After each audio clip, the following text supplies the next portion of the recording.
Good morning. I am Marie-Annick.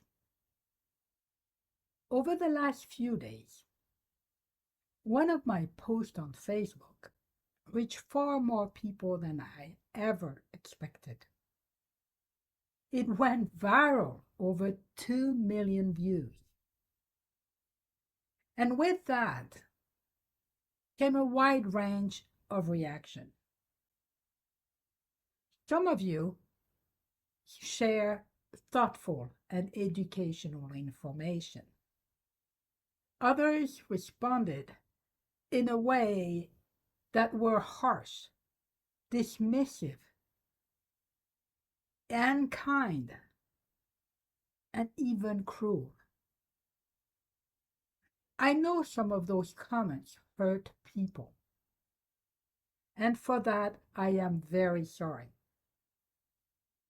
I never intended for this to create the level of polarization that unfolded. I will be honest. The hardest part for me was this. I went back and forth, wondering if I should remove the post after hearing how harshly some of my friends and longtime followers were treated. I felt torn between staying silent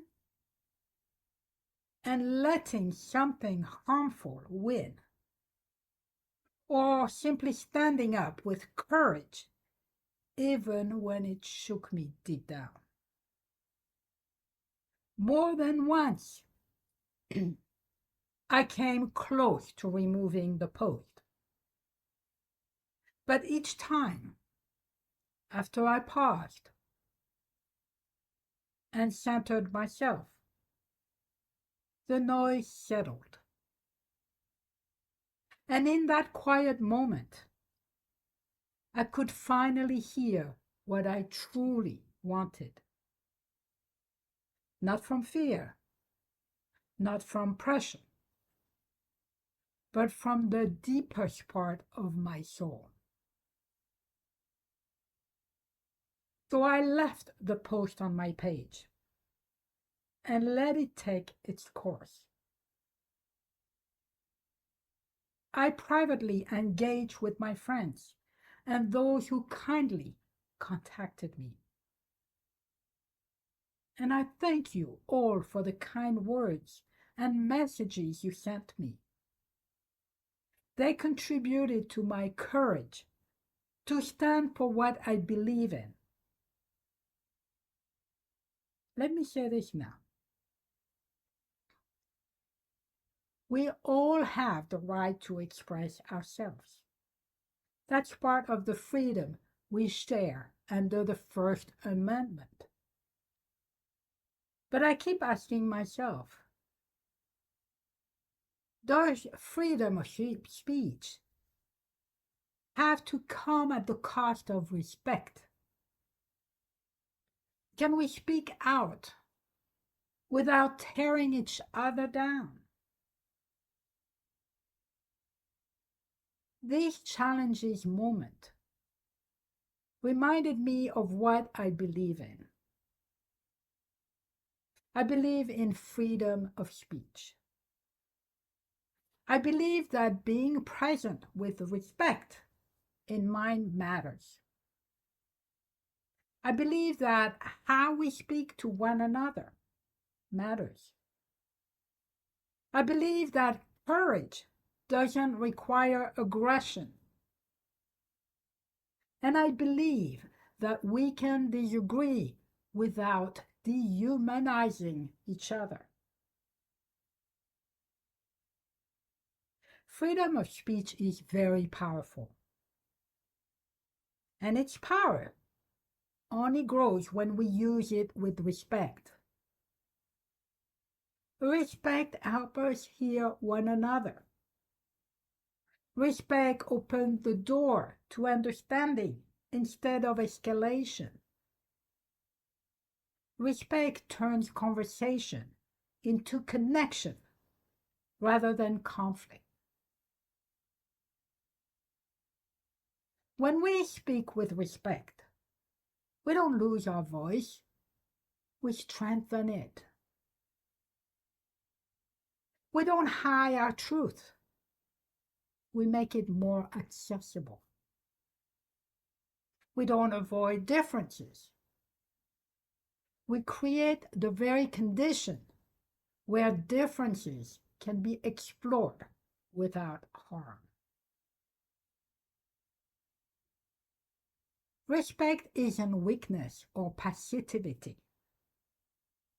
It's the foundation that allows real dialogue to happen.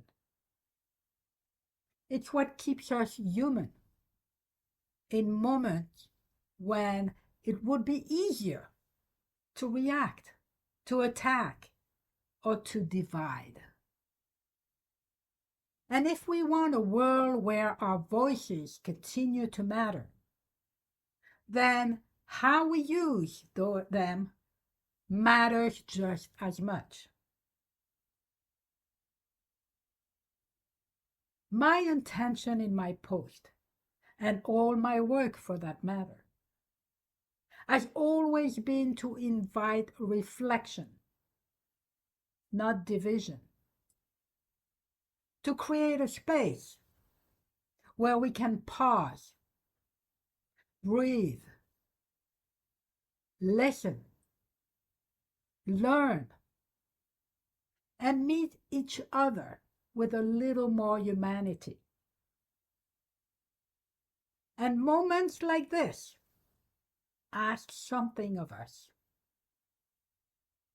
They ask us to look honestly at how we speak to one another, especially when we disagree.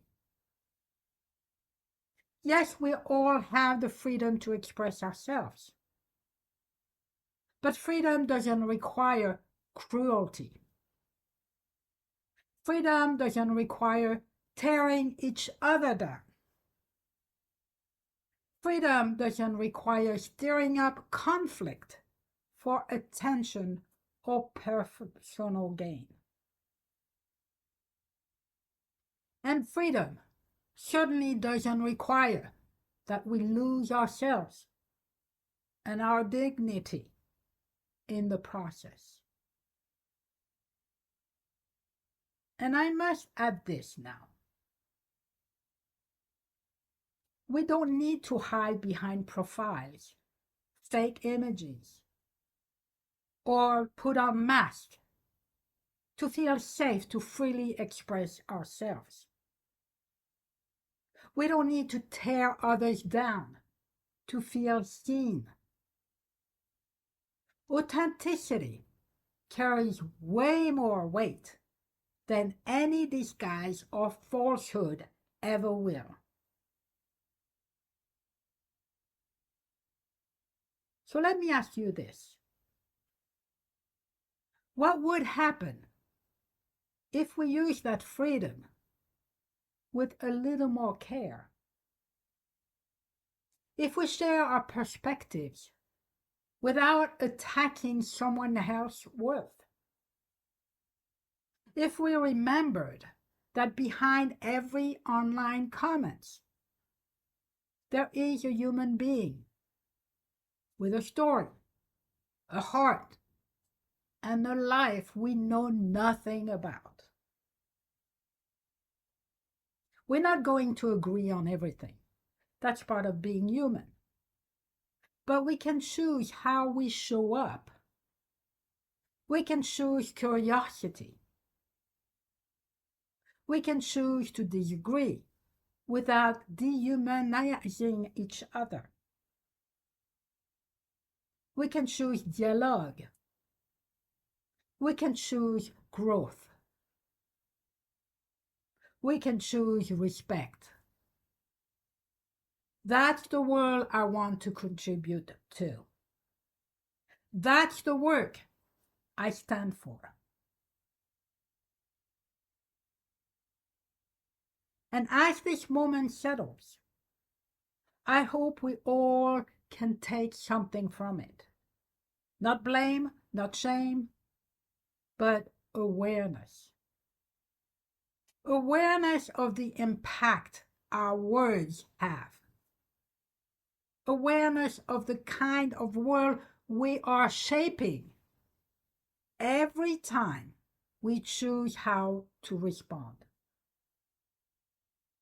Sure, we can control what others say, but we can choose the tone we bring into the space we share.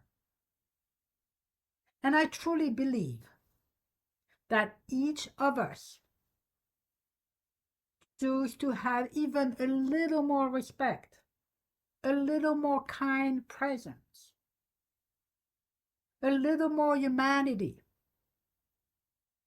Our conversation and our communities would look a lot different. Our children's future would look more hopeful. So thank you for those who showed up with kindness. Thank you for those who challenged with thoughtfulness. And I even dare to say thank you to those who reacted harshly. Why, you may wonder? Because they reminded me why my work matters. Let's end this with this. May we all find the courage to stay grounded in compassion, especially when cruelty demands our attention. Thank you.